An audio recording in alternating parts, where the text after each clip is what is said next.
আপোষহীনতায় তিনি, আপোষেও তিনি। বাংলাদেশের রাজনীতিতে তিনি এক নিঃসঙ্গ শেরপা।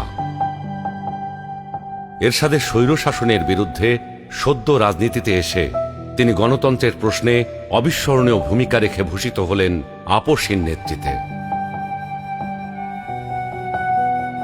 2007-এর 1-11-এর দুঃশাসনের কালেও আপোষহীন রইলেন। নিজের এবং সন্তানদের নিরাপদ জীবনের প্রতিশ্রুতির বিনিময়ে গণতন্ত্রহীনতাকে মেনে নিলেন না। ফ্যাসিস্ট হাসিনার আমলে বিদেশ থেকে ফিরে এসে মিথ্যা মামলা মোকাবেলা করে জেলে চলে গেলেন। তবুও আধিপত্যবাদী রাজনীতির সাথে আপোষ করলেন না, হয়ে উঠলেন ফ্যাসিস্ট শাসন বিরোধী লড়াইয়ের অনন্ত প্রেরণা। তবে কি তিনি কখনোই আপোষ করেননি? অবশ্যই করেছেন। দেশের বৃহত্তর স্বার্থে অনেক গুরুত্বপূর্ণ মুহূর্তে উনি এমন সব বিষয়ে আপোষ করেছেন যেটা না করলে কেবল গণতন্ত্র নয়, বাংলাদেশের স্বাধীনতা সার্বভৌমত্বই বিপন্ন হয়ে পড়ত। 91 সালে তার পছন্দের প্রেসিডেন্সিয়াল পদ্ধতি ছেড়ে সংসদীয় পদ্ধতিতে চলে গেলেন বৃহত্তর রাজনৈতিক সমঝোতার স্বার্থে।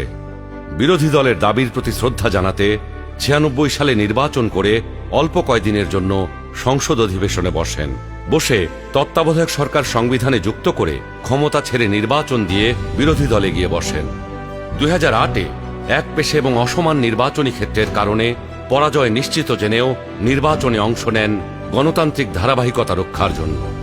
সকল মানুষের মতোই তিনিও নিশ্চয়ই সীমাবদ্ধতার ঊর্ধ্বে ছিলেন না, কিন্তু শিষ্টাচার, সৌজন্যবোধ, দৃঢ়তা, দূরদর্শিতা এবং প্রজ্ঞার সমন্বয়ে তিনি হয়ে উঠেছেন বাংলাদেশের রাজনৈতিক ইতিহাসের এক অনন্য চরিত্র। তিনি বেগম খালেদা জিয়া। আমরা সকলকে বন্ধু হিসাবে দেখতে চাই, কিন্তু কেউ যদি আমাদের বন্ধুর বেশে প্রভু হতে চায়, সেটা আমরা কখনো মেনে নেব না, মানতে দিব না। কারো প্রভুত্ব বাংলাদেশের জনগণ স্বীকার করবে না।